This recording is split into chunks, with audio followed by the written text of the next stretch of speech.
Good evening and thanks for joining us. You're watching the 9 at Night. I'm Patty Santos. It's the footage we first showed you at 5 o'clock. An Edgewood School District police officer using his knee to pin down a teenager by the neck. The incident happened in November in a parking lot less than a block from Kennedy High School. It also happened after the teenager repeatedly punched the officer. Now, even though the student appears far from innocent in all of this, the controversial technique has been banned by many police departments because it is often restricts the breathing of the person being restrained. There's two officers on top of him and he's already restrained, and that's what matters. Edgewood ISD officials have not named the officer or said much about the incident, only that they are investigating what happened. San Antonio police are investigating what led up to a deadly semi-truck crash. It happened around 12:30 this afternoon on the southbound 410 ramp at I-35. Now, according to police, the driver of the 18-wheeler lost control, causing it to flip on its side and burst into flames. A passenger inside was killed. However, officers were able to rescue the driver. Two San Antonio police officers are on administrative duty after shooting a man at a Westside motel. This happened last night on Culebra Road near Northwest 18th Street, not far from Woodlawn Lake. Now, officers were called out for a man who was reportedly waving a gun at people at the Luxury Inn. They did not find him at first, so they left. And when they were called again about 2 hours later, they were told he went into his motel room. One officer walked up, the other officer stayed in the parking lot, knocked on the door. First thing that came out of the door was the gun. Police say the officer shot the man. At last check, he is in critical condition. Both officers have been on the force for 6 years. They are now on administrative duty. SAPD says body cam footage of the shooting has not yet been reviewed. The bar where the District 10 Councilman Clayton Perry drank before he was involved in a hit-and-run crash is now under investigation. The TABC says agents are looking into the Evil Olive for allegations of over-serving, but there are no findings right now. Perry allegedly got into a car crash just 30 minutes after leaving the bar. An arrest affidavit says Perry drank 14 drinks in 4 hours at that bar. He was officially charged with DWI last month and is currently on leave from City Council. Now, tonight on the Night Beat, the potential punishment the Evil Olive could face if TABC finds evidence of any wrongdoing. Tonight, a teenager is behind bars in connection to a deadly shooting of another teenager last month. Bexar County jail records show 19-year-old Fernando Canedo is charged with the murder of Luis Garcia. An arrest warrant says Canedo can be seen on security video following Garcia's SUV, and shots were heard. The warrant also says Canedo was found with a gunshot wound to his face and stomach. Now, he told officers he was robbed on his way to the gym. Messages on Garcia's phone showed he told Canedo to meet him. A motive has not been released. Canedo's bond is set at $250,000. Video of an unusual-looking fire at Fort Sam Houston National Cemetery is going viral online. This video was taken Tuesday and shared on TikTok. Now, you can see flames lit up in the form of a circle surrounding several headstones. The San Antonio Fire Department tells us they were called to the cemetery Tuesday night for a grass fire. Crews arrived to find 37 headstones affected and about 200 plots. Now, most of the headstones were covered in soot. According to SAFD, there did not seem to be any real damage. Now, as for the cause, they believe it was started by a candle that was lit and likely left unattended. Well, it has felt a little bit more like spring rather than winter these days, but how long will it last? Let's get a quick check of your forecast with meteorologist Adam Caskey.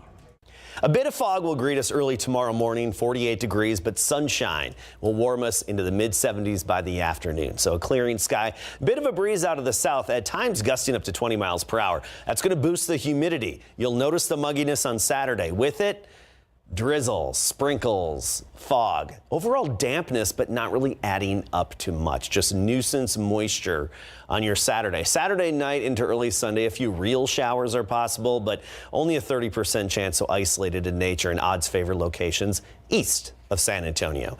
By Sunday, 68 the high, and then next week, it's back to what we've been used to. Mornings in the 40s and afternoons in the 70s.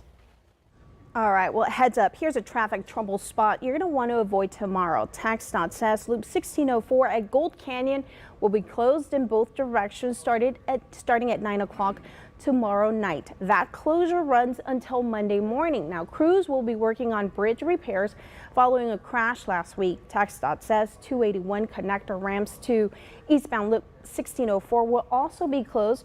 You're going to have to use frontage road, and if you can't avoid the area, well, then just expect delays.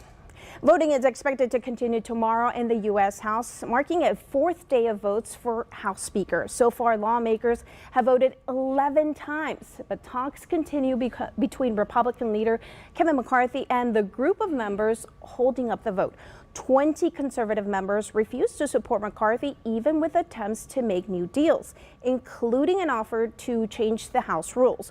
One potential rule change would reportedly allow a single lawmaker to force a vote to remove him. One of our three branches of government offline right now. That is a very dangerous thing for our country, and it cannot continue much longer. Now, representatives on the opposing side question the unity of the House Republicans. This standstill stops lawmakers' abilities to do the work the American people elected them to do. The House is expected to reconvene at 11 tomorrow. Turning now to news on the jobs front. Unemployment claims have fallen to their lowest point since September. That's according to new data from the Bureau of Labor Statistics. The agency says about 204,000 people applied for first-time unemployment benefits last week. Claims for people who have received benefits for more than 1 week also dropped. Many economists have feared the Federal Reserve's inflation-fighting efforts could throw the economy into a recession and lead to massive layoffs. But so far, the labor market appears to be staying resilient. The Food and Drug Administration ramping up the efforts in the fight against RSV. The agency is currently reviewing an application for an antibody that could help prevent the respiratory virus in infants.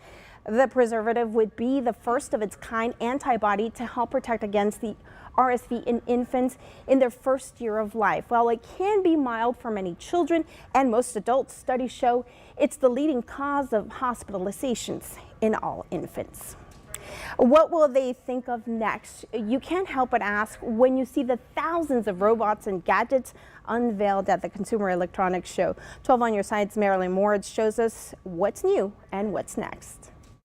Innovation, some of it pretty quirky, is on display. This is the massive CES, the Consumer Electronics Show. Sure, robots are fun, but the main theme is serious. And that's technology that's being used to solve some of the world's biggest challenges. Such as food supplies. John Deere unveiled a robotic fertilizer. It reduces costs and chemicals. For the home turf, though, there's this dandy robot. It roams your lawn and kills weeds. There are even smart lawn sprinklers. Here's a bright idea, Nanoleaf's smart light switch. It learns your light habits, and so it knows when you want it dark, it knows when you need it bright. And you don't lift a finger. TVs are getting smarter too, and now LG is out with a big 4K screen that's totally wireless.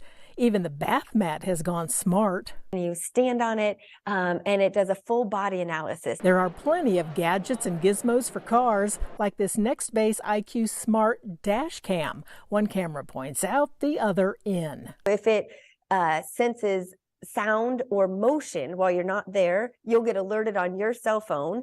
And then the camera turns on and you can see what's happening. For parents, how about a self-driving stroller? And this product is a real talker, the Time Kettle. These are real-time translating earbuds. One for your ear, one for the other person, and you can converse in 40 languages. And for parents who don't know why the baby is crying, there's a smart translator for that too.